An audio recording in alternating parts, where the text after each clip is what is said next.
આજના આપણા વિડીયો લેક્ચરની અંદર આપણે વાત કરવાના છીએ વ્યક્તિ વિકાસ તથા કારકિર્દી ઉન્નતિના 5 આધાર સ્તંભો પૈકીનો 5મો અને છેલ્લો આધાર સ્તંભ સ્વ પૂછપરછ. એને ઇંગ્લિશમાં કહેવામાં આવે છે સેલ્ફ ઇન્ટ્રોગેશન. પૂછપરછ એ વ્યક્તિ વિકાસ તથા કારકિર્દી ઉન્નતિના 5 આધાર સ્તંભો પૈકીનો 5મો અને છેલ્લો આધાર સ્તંભ છે. સ્વપૂછપરછ એ અંતિમ અને છેલ્લું પગથિયું છે, સ્ટેપ છે, જે વ્યક્તિત્વ વિકાસ અને કારકિર્દી ઉન્નતિનું એક સોપાન છે. આ પરિણામમાં વ્યક્તિને કોઈ જ પ્રકારનું બાહ્ય મૂલ્યાંકન કરવાનું રહેતું નથી, બરાબર, પરંતુ પોતાની જાત સાથે સંવાદ કરી અને સમાધાન સાધવાનું હોય છે. તમારે કંઈ બાહ્ય પરિબળોથી કંઈ લેવા દેવાનું, તમારે જાત વિશે તમારે પ્રશ્ન કરવાના છે. તમારી જાત વિશે કોણ પ્રશ્ન કરી શકે? તો કે તમે, બરાબર. એને જ શું કહેવામાં આવે છે? સ્વ પૂછપરછ, સેલ્ફ ઇન્ટ્રોગેશન કહેવામાં આવે છે.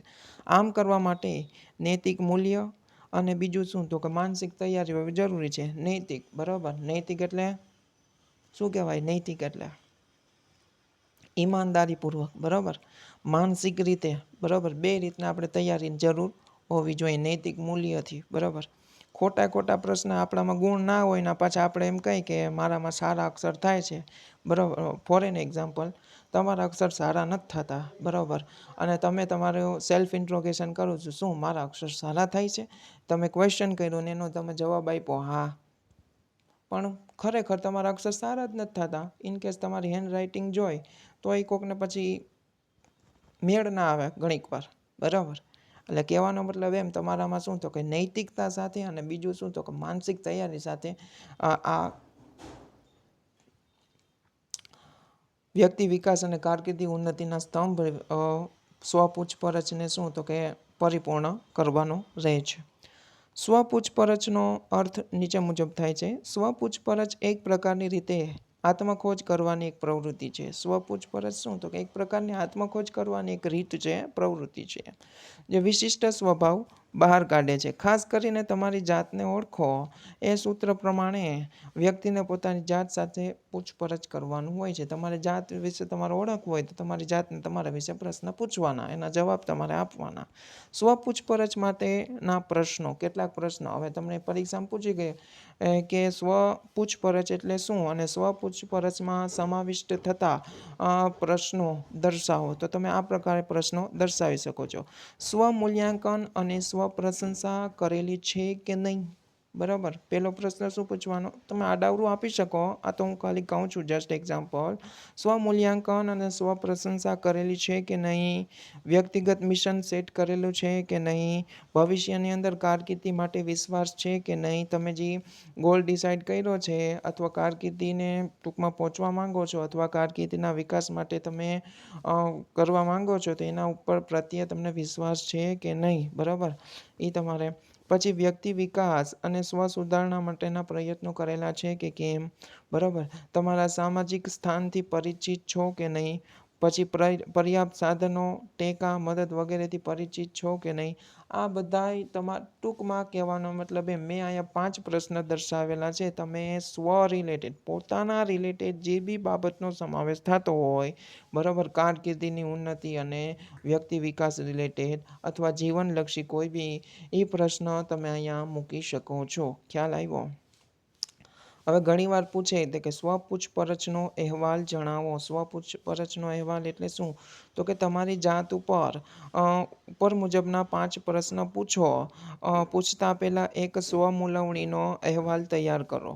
જે માટે સ્વેટ એનાલિસિસની ટેકનિકની મદદ લો. આપણે જોઈ ગયા ને, SWOT ઉપરથી સ્વેટ આવ્યું, સ્ટ્રેન્થ, વીકનેસ, એટીટ્યુડ, બરાબર, ઇન્ટરેસ્ટ અને થ્રેટ, બરાબર, એને સ્વેટ કહેવામાં આવે છે. આ અહેવાલની મદદથી જે મુદ્રા સંબંધિત અને ઉપરોક્ત પ્રશ્નના જવાબ મળે છે. સ્વમૂલવણી અને સ્વપ્રશંસા માટેના પ્રશ્ન કયા, તો કે એનું બીજું નામ છે સ્વ આત્મમંથન. શું તમે મહત્વાકાંક્ષી છો, બરાબર? હા, તો લાંબા ગાળા માટે કે ટૂંકા ગાળા માટે? જો તમે મહત્વાકાંક્ષા હોય તમારા જીવન પ્રત્યે, લક્ષ્ય પ્રત્યે, ધ્યેય પ્રત્યે, જવાબદારી પ્રત્યે, હા તમારો જવાબ હોય તો હા, તો ટૂંકા ગાળા માટે છે કે લાંબા ગાળા માટે છે, એ બી તમારે જવાબ આપવો જરૂરી છે. પછી શું તમે તમારું ધ્યેય સ્પષ્ટ કર્યું છે, તેમાં દ્રઢ નિર્ણય લો છો કે નહીં? તમારા પ્રાદેશિક વાતાવરણ, ટૂંકમાં પ્રાદેશિક એટલે જે વિસ્તારમાં પ્રદેશમાં તમે રહેતા હોય એમ. જેમ કે કેમ ગુજરાતના 4 વિભાગ પડે છે: સૌરાષ્ટ્ર, કચ્છ, ઉત્તર ગુજરાત, દક્ષિણ ગુજરાત વગેરે. પ્રાદેશિક વાતાવરણ, કુટુંબ વગેરે સામાજિક પ્રસંગો પ્રત્યે અભિગમ હકારાત્મક છે કે નકારાત્મક છે? શું તમે તમારી જાત ઉપર વિશ્વાસ રાખો છો? શું તમે ફ્રી સમયમાં તમે ધ્યાનથી વિચારો છો? શું તમે તમારી ફરજ પ્રત્યે વફાદાર છો? તમારી સામાજિક અને વ્યવસાયિક જીવનમાં કેવા પ્રકારના લોકોનો પ્રભાવ છે?